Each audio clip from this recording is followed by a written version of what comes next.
Mesdames, Messieurs, bonsoir et bienvenue à ce rendez-vous de tous les vendredis à partir de 21h30. Aujourd'hui, nous avons un autre invité, qui est journaliste, c'est un des grands. Il est journaliste, il est directeur général de la télévision Numérica et de la radio Tropicana FM et il est également le président de l'ANEAP. Il s'appelle justement Monsieur Kibambi Chintua. Bonsoir. Bonsoir Jaco. En tout cas, merci d'être venu. Je ne pensais même pas que vous alliez venir parce que c'est très très loin à Ipen. Hein. Ah bah écoutez, c'est vrai que je ne réponds pas souvent au rendez-vous parce que j'ai peur de la caméra, imaginez-vous. Vous avoir peur de la caméra. Également du micro. Oui, parce que je suis très très très timide. Je voudrais d'abord que vous sachiez que c'est pas par méprise ou je suis venu en chemise parce que vous m'avez proposé de parler de ma jeunesse. Ah oui. Quand j'étais jeune, quand je commençais ce métier, j'étais à la radio et donc j'étais tout le temps en chemise. Et c'est pour donc rappeler à mes téléspectateurs ce que j'étais, que je suis venu dans cette tenue. Rappelez également à ceux qui vous ont connu en ce temps-là. Absolument. Donc, c'est-à-dire que vous avez commencé à la radio, parce que nous, on vous a connu plus à la télévision. Oui, j'ai commencé à la radio, et la radio est magique. Parce que C'est en quelle année déjà? C'est en 1971. C'est vieux. Oui, c'est vieux. Et la radio est magique, parce que quand vous avez une belle voix, comme semble-t-il, c'était mon cas, chacun se compose le visage, votre visage, selon son imagination. Et chaque fois qu'on me voyait en live, comme vous dites aujourd'hui, eh bien la plupart des filles qui rêvaient de cette belle voix étaient déçues parce que j'étais mince, pas très beau, parce que mes enfants eux-mêmes, quand ils voient des photos de cette... Non, il y a mon tout petit qui pleurait quand il voyait cette photo et qu'on disait que c'était papa. Donc je ne ressemblais pas à ce que je suis aujourd'hui. Oui. La radio est magique, j'ai commencé par là. Et il faut que je vous dise que à ce moment-là, j'ai attiré à ce métier beaucoup de vocations. Les gens voulaient faire ce que je faisais. Et je m'appelais Jean-Pierre Lépard parce que quand je travaillais à la radio, en fait, j'étais étudiant au grand séminaire. Pour pas qu'on me reconnaisse par mon nom, j'avais pris le sobriquet Jean-Pierre Lépard. Certains croyaient même que c'était pas un Africain qui parlait. C'était un Européen. Ouais, parce qu'il semble qu'à l'époque, je parlais très bien. Mais qu'est-ce qui vous a donné vraiment cette envie de vous lancer à la radio? Ce qui m'a donné envie de me lancer à la radio, c'est un ami qui, à l'époque, faisait du journalisme sportif. Il le faisait très bien, sauf que de temps en temps, il laissait tomber quelques petites fautes de grammaire. Et moi, je me disais, non, puisqu'il le fait et si bien que de temps en temps, il y a des fautes, je pourrais aller les corriger. Et donc, pour moi, j'allais à la radio pour faire du journalisme sportif. Manque de peau, on m'a balancé à la politique tout de suite. Oh. Et vous vous êtes lancé directement à la politique, vous avez aimé ça? Oui. Finalement, ça a marché, hein, parce que bon... Oui, ça a marché, mais... pour le coup, il y avait quand même des petits problèmes parce que j'arrive, je trouve un rédacteur en chef qui me tend un journal, me dit de le lire, je le lis. Il se rend compte que je lis bien. Et il n'est pas très content de me recruter en fait. Et il va dire au directeur provincial, parce que tout ça se passe au Katanga, M. Pascal Ngoma, que non, je ne valais pas la peine. Alors j'arrive pour le résultat. J'avais fait l'écrit et l'oral, j'arrive pour le résultat. Pascal Ngoma, qui est maintenant à Antena, me dit mais vous venez travailler à la radio, vous ne savez même pas lire. Je me souviens que je lui ai répondu de manière très élégante, en disant, ne me dites pas que je ne sais pas lire, dites-moi, peut-être que je ne connais pas les mathématiques, et encore. Ayant entendu cette réplique, il a demandé au rédacteur en chef de de lui amener la bande. Il a confirmé que je n'étais pas bon. Il dit amène la bande. Et le même jour, il a décidé que je passais à la radio. Alors, la première fois que vous êtes passé à la radio, c'était comment? Racontez-nous. Je vous l'explique. Vous qui êtes timide. Oui, je vous explique, je passe avec un ami qui est toujours grand copain à moi. Chaque fois que je suis à Lubumbashi, on se rencontre. Il s'appelle Bundu Kingoy. Eh bien, il ouvre le journal, le sommaire et tout. Et quand c'est mon tour de parler, il me regarde avec des yeux exorbités. Et quand il passe la musique de transition, il me dit, mais toi, tu parles mieux que moi. Et ça, je ne l'oublierai jamais et je le lui répète tous les jours. Est-ce que vous aviez le trac un peu? Non? Non, j'aimais tellement le métier, je voulais tellement... Non, je n'avais pas le trac, je vous avoue. C'est vrai que en français, j'ai été bien formé. Comme Kassongo Mwema, j'ai été formé par un abbé, Naguère, et aujourd'hui Monseigneur, et il n'est même plus en activité. C'est Monseigneur Songa Songa qui nous a appris le français. Et donc, j'avais confiance en moi. Je vous raconte une petite anecdote. Un jour, le cardinal Maloula visite Lubumbashi, et à ce moment-là, je suis au petit séminaire, et il demande au responsable du petit séminaire de demander à un élève de préparer un speech pour accueillir Monseigneur Maloula. Et il précise, attention, Monseigneur Maloula parle très bien français. Et c'est moi qui était donc choisi pour faire ça. Je fais très bien mon improvisation préparée, donc je lisais pas. Et à la fin, écoutez bien comment je termine. Je vous souhaite longue vue parce que vous avez des lunettes et longue vie.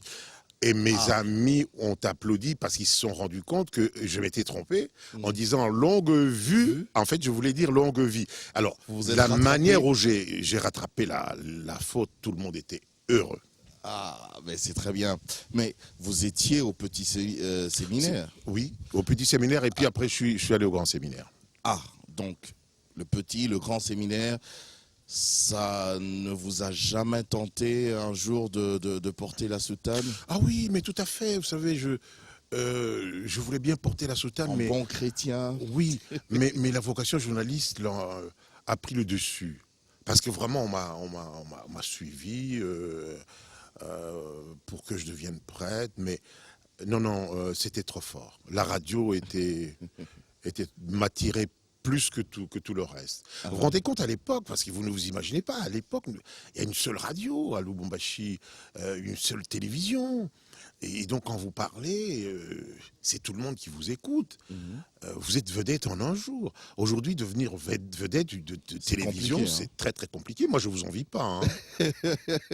Vous étiez à la radio, après vous vous êtes retrouvé à la télévision. Oui, je me suis retrouvé. Ça s'est passé comment, cette transition? Cette transition s'est passée de manière malheureuse, parce que mon directeur qui m'a demandé de faire... D'abord, quand on lui a demandé, mon rédacteur en chef, quand on lui a demandé de m'accueillir à la télévision, il n'était pas très, très chaud. Et il me demande donc de faire le journal pour 2 personnes. Je fais le journal pour 2 personnes. Le journal que j'étais censé présenter avec lui. Et lui ne vient pas. En fait, il m'a tendu un piège. J'arrive au studio, je trouve, heureusement, un ami, Chilonda Chamulamba, feu Chilonda Chamulamba, qui se sacrifie, parce que moi, mes parties, je les avais bien préparées, et Chilonda prend donc les parties qui devaient être présentées par mon rédacteur en chef. Et à ce moment-là, Chilonda, qui était un vieux routier de la télévision, ne pouvait pas être bon par rapport à moi, parce que j'avais bien préparé. Et lui, il découvrait le journal quasiment sur le plateau. Et je peux vous dire... Vous pouvez demander. Ah, c'était la catastrophe. Et on demandait, moi, on demandait où j'avais étudié, alors que je n'avais. Ah oui, mais j'ai éclaté par rapport à quelqu'un qui découvrait le journal. Donc j'avais. Mais ça, c'est la cuisine intérieure. Mon ami avait piètre figure parce qu'il n'avait pas préparé. Et moi, le tout nouveau, le tout petit, j'étais la star. Ah, à un événement. Un petit événement, vous pouvez demander à Shango, il est réalisateur quelque part, vous pouvez demander Mikiti, tous les anciens, ils vous diront, c'était une sortie très très brillante. C'est malheureux de parler de soi, mais puisque c'est la vérité, et puisque c'est pour attirer aussi les vocations des jeunes, pour qu'ils viennent à ce métier, prendre la relève, pourquoi pas. Oui, mais votre métier de journalisme, carrément, vous l'aviez appris quelque part à l'école? Ben, écoutez, quand je commence, j'ai pas appris. Donc, je commence comme ça. C'était un talent. Non, mais ce que je faisais de bien, est-ce que je connaissais le français, mais la technique journalistique, je la connaissais pas. Mais Vous l'avez apprise oui, d'abord sur le tas. sur le tas. Et j'ai bénéficié du fait que les cracks étaient partis en formation en Europe. Et donc, la station était un peu vide de ces grandes gueules. Et donc, ça marchait. Mais une année après, je me suis retrouvé en Europe, justement, cette fois-là, pour me former, pour une formation dans ce métier. Une formation qui Mais bien avant, vous étiez déjà assez célèbre parce que, bon, déjà à l'époque, vous receviez les grands de ce pays. Non, pas à l'époque quand Pas même, encore. pas encore. Hein. Quand je commence une année après, je vais donc à Paris pour la formation. Quand je reviens, j'ai fait 2 fois Paris hein, pour faire ce qu'on appelle le bac plus 4. Hein. C'est quand je reviens que je commence à recevoir des grandes personnalités. Je vous rappelle que j'ai reçu un jour en différé monsieur le vice-président du Sénat, Mokolo Apombo, qui était ministre de l'Information à l'époque. Et il décide, sur ces entrefaites, de me prendre avec lui à Kinshasa. Manque de peau pour moi, il va à Kalemi. De Kalemi, ils sont rappelés à Kinshasa. Et donc, je reste, heureusement, à Kinshasa. À Lubumbashi. De là, je retournerai en Europe pour faire le niveau 3. Et là aussi, je trouve ici, comme ministre de l'Information, encore une fois, Mokolo Apombo. Je passe au journal de 20h. Mais il paraît que ça s'est très très bien passé parce que le Motorola a fonctionné. On a demandé qui c'était. Ça s'était très très bien passé. Et aussi, vous avez reçu le président de l'époque, Mobutu Sese Seko. Ben, écoutez, Ça a été dur non, pour la première fois? non. Disons que d'abord une transition qu'il faudrait que je puisse. Comment je me retrouve à la présidence? Oui. Parce que moi, je reviens de Paris en 80. En 80, je suis à la présidence. Et ça avait inquiété beaucoup. Derrière vous, il y a des jeunes qui ont excellé, des collègues qui ont excellé aussi, des jeunes. Mais surtout des vieux. Oui. Il y avait des Mbaye Kabouda, des grandes célébrités. Alors, on se demandait comment bon, ça se passe. Et même mon secrétaire général, un grand routier de ce métier, Dongo Bajanga et Seko, quand on m'appelle à la présidence, lui croit que je suis stagiaire de l'IFASIC. Ah, il m'appelle, inquiet, il me dit, il me donne des conseils, attention. Je dis non, rassurez-vous, je suis niveau 3, formateur. Je forme le personnel, votre personnel, au Cevosa à l'époque, donc studio école de la Voix du Zaïre. Alors là, il a poussé un ouf de soulagement, parce qu'à la présidence, un stagiaire quand même, C'était pas bien. C'était pas. Il aurait pu. Je crois qu'il aurait pu refuser s'il avait le pouvoir de décision. Et donc vous vous êtes retrouvé, Je me suis retrouvé là-bas, accueilli par un grand journaliste, Lumbana Kapasa, célèbre journaliste. Il m'a reçu en frère en me disant ce qu'il fallait faire, les astuces qu'il fallait, parce que moi, je venais faire la radio. Des questions qu'il ne fallait pas. Ben non, pas des questions qu'il fallait pas, parce que il faut quand même rendre à César ce qui lui revient. Si on faisait de l'autocensure, mais à l'époque, Mobutu, qui était journaliste, était critique. Il avait devant lui des confrères. Et franchement, je peux vous le dire, on faisait de l'autocensure, c'est vrai, Mais lui ne nous donnait pas la marche à suivre. Ah. Ah non, non, non, non. Mais non, vous faisiez comment alors? Ah ben écoutez, suivant cela, les traces de Lumbana, on faisait plus du commentaire. Le président est arrivé à telle heure et tout ça. Non. Pourquoi le président est parti? Il faut répondre. Et ne vous attendez pas à ce que le président vous dise pourquoi il est parti. Donc il faut imaginer tout, mais avec le temps, ça s'est passé de la manière la plus heureuse. Et franchement, si le dire bien aussi, hein? Hein? Le dire bien. Ah ben évidemment, évidemment. Le premier papier que j'ai fait, je me suis mis à genoux pour prier parce que c'était délicat. Hein. C'était quoi? Non, on a fait une tournée et on Il arrive. disait quoi? Non, on a fait une tournée avec. Non, non, non, non. Le premier reportage, c'était la mort de Lito. Tiens, hein, je me retrouve à Guadolité. On doit enterrer Lito. Le papier, je me dis bon, le papier à la radio, je le fais, mais avant de le lancer, je me mets à genoux parce que Lumbana m'avait raconté qu'il avait fait la même chose. Je dis quand il va suivre demain, Dieu fait en sorte que le papier soit bien rendu. C'était bien rendu. Et une anecdote là aussi, quand on enterre Lito, je vois un des gardes du corps venir me dire qu'est-ce que tu as dit, parce que le président, quand il a suivi ton reportage, non, ça c'était pas. Je crois que c'était le premier anniversaire de l'enterrement de Lito. Le président suit à la télévision cette fois-là le reportage que j'ai fait et il abandonne ses invités. Il va pleurer. Alors pour les gardes du corps, j'avais dit quelque chose qui lui avait pas plu. Okay. Et j'ai pas dormi de la nuit. Aïe, aïe, aïe. Et le lendemain matin. Au contraire, c'était une gratification qui était offerte aux journalistes. Donc, le reportage lui avait rappelé des choses. Une très bonne gratification. Bon, je vous le dis, un coupage. parce que c'est vrai. Qu'est-ce que vous voulez que je vous dise encore? C'était un coupage? Ben oui, parce que vous voulez que je vous...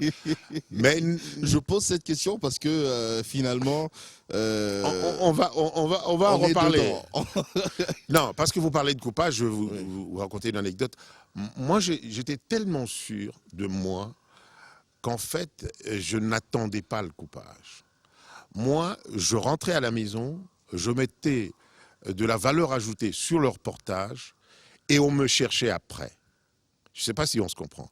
Donc, au lieu d'attendre le coupage, moi, je pars, on vous distribue le coupage, mais moi, c'est après le passage du reportage qu'on me cherche. Vous imaginez bien que mon coupage est plus substantiel que celui que celui qui a attendu. Voilà. Ben, vous savez, il y a des gens aussi, de ces invités, qui, quand vous partez, eh ben, voilà, ils se frottent les mains, ils disent, bon, voilà, bon débarras. Non, je vous parle des reportages qu'on va faire. Après, à la maison, vous n'avez rien à manger. Non, non, je vous parle des reportages qu'on va faire. Et après le reportage, moi, ma technique, c'était de rendre ce reportage. Parce que je te jure que j'allais le rendre et donc j'allais lui donner de la valeur ajoutée. Ne le faites pas, hein, c'est pas bon. Vous faites du reportage, vous rentrez chez vous, le coupage c'est pas bon. Bon, ça c'est des pratiques que nous faisions à l'époque. Je peux pas le conseiller aux autres. Bon, j'allais donc mettre de la valeur ajoutée pour que mon coupage soit beaucoup plus substantiel. Jusque maintenant, nous on continue. On est vraiment en plein dedans, en plein coupage. Alors. Il faut qu'on arrête, puisque vous êtes là, président. Moi, je vous pose la question directement. Oui. Ben, si on aimerait bien profiter des conseils d'un aîné. Oui. Faire du reportage pour... Non, ce que je peux vous conseiller, c'est de faire comme moi, de bien faire le reportage. Qu'on vous appelle pas, c'est pas... Mais attendre... Alors, ça peut être un reportage, une émission, n'importe quoi. Oui, vous le faites bien. Vous le faites mais vous oubliez. Écoutez, si après on vous rétribue, c'est pas votre faute. Vous n'avez pas demandé. Hein, vous n'avez pas demandé. Vous êtes parti, vous avez bien rendu votre travail. Bon, ben, y a des confrères européens auxquels on donne des voyages, des gratifications. Attendre le reportage, attendre le coupage, c'est quand même humiliant. Et je vous assure, je ne l'ai jamais attendu. Ça, je peux vous le garantir. Donc, carrément, maintenant, on doit arrêter.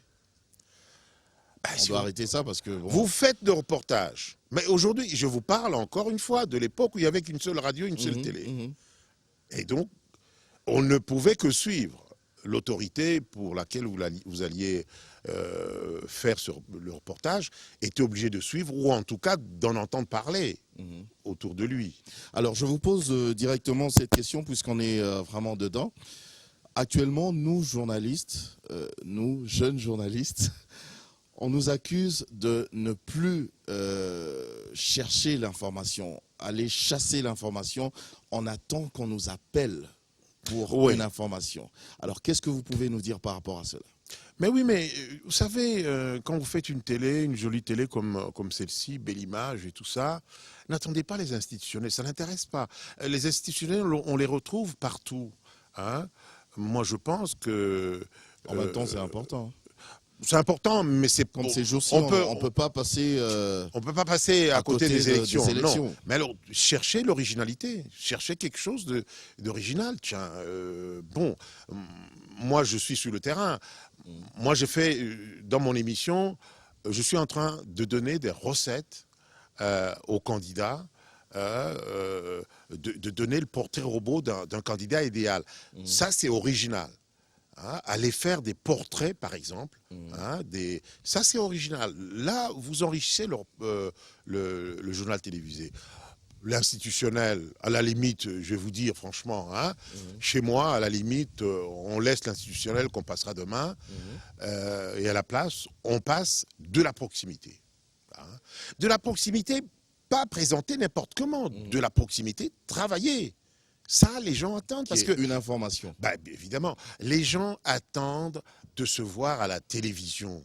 Hein. Il faut que la télévision reflète, il faut que le téléspectateur se voie à la télévision. Il faut qu'il se retrouve. Bah, tiens, ça c'est mon journal. Oui, mais quand ministre, demain ministre, souvent il n'y a pas d'information dedans. À la limite, quand j'étais à la chaîne nationale comme directeur de l'information, j'étais à la poubelle. Je vais vous raconter une autre anecdote. Un jour, on m'accuse auprès du maréchal. On lui dit, les gars qui lui étaient proches du Impair, lui disent non, quand c'est Kibambi qui est là-bas, il ne passe pas nos papiers. Et bon, il m'appelle. Et quand il vous appelait, ça veut dire qu'il n'était pas fâché. Hein. Quand on lui disait quelque chose qui était con, il ne vous appelait pas. Alors on me dit, pourquoi vous faites ça? Je dis, moi je demande aux gens du Impair, je ne leur demande pas de remplir les stades, d'aller parler aux gens et que nous, on puisse prendre de l'information. Parce que eux, ils font quoi? Ils m'amènent des communiqués. Les communiqués, entre guillemets, mal rédigés. Et pourtant, je vois bien l'argent que vous leur donnez. Je leur dis, faites un effort, remplissez la moitié d'un stade. Moi, je viens vous filmer. Ça, c'est de l'info. Bon, c'était une anecdote. Ah, d'accord. Alors, si nous rentrons un peu dans le journal télévisé, parce que vous êtes vraiment un grand dans ce domaine-là, comment faire pour bien présenter un journal télévisé? Très bonne question. Tous ceux qui travaillent chez moi le savent. Vous savez, ce métier, d'abord, il faut l'aimer. Tout ce que je vous ai raconté est beau. Parce que vous, en plus, vous n'avez même pas de prompteur. Vous avez juste vos papiers, mais vous ne regardez même pas vos papiers. Mais je vais vous dire, il faut aimer ce métier. Il faut vraiment l'aimer. Et quand vous transmettez, quand vous faites votre journal, pensez que derrière la caméra, il y a des gens qui sont plus intelligents, 10 fois plus intelligents que vous. Il y a le président de la République, il y a des ministres, il y a des professeurs d'université. Mais quand vous l'aimez, ce métier, et que vous vous présentez avec foi, avec conviction, eh bien, cette magie-là, passe à travers la caméra et les gens s'arrêtent de parler. Il faut imposer le silence. Et on n'impose pas le silence n'importe comment. C'est parce que on aime, on respecte, on relit son papier 10 fois, 20 fois. Mais d'abord, il faut aimer ce que vous faites. Je vous assure. Mais comment être à l'aise Mais oui, mais parce qu'on aime. sans être crispé, Mais vous savez, vous pouvez demander. Parce que quand on vous regarde, votre journal, c'est vraiment comme si vous bavardiez. Oui, mais ce que vous ne savez pas, c'est que peut-être à la seconde qui suivait, j'engueulais du monde. Et vous êtes surpris, un grand sourire, mais c'est un sourire joué. Les gens croient qu'on est tout le temps heureux. Non, le journal est parti avec 1 minute de retard, alors que chez moi, il doit partir à l'heure. Et là, c'est pratiquement des claques, en fait. Je ne donne pas des baffes, mais j'engueule. Et quand la caméra est ouverte, c'est le rouge, silence, sourire. Mais je sais ce que je suis en train de faire. Il y a une magie qui passe. Pour ça, il faut aimer ce métier. Et je vais vous dire une chose. Vous savez que ce métier, quand on l'aime, moi, j'ai beaucoup souffert. Mes parents étaient à Likassi. Moi, j'ai travaillé à Lubumbashi. Vous savez que je passais parfois 1 semaine sans manger si un des amis avec lesquels on travaillait ne m'invitait pas chez lui. Oh. Ah oui.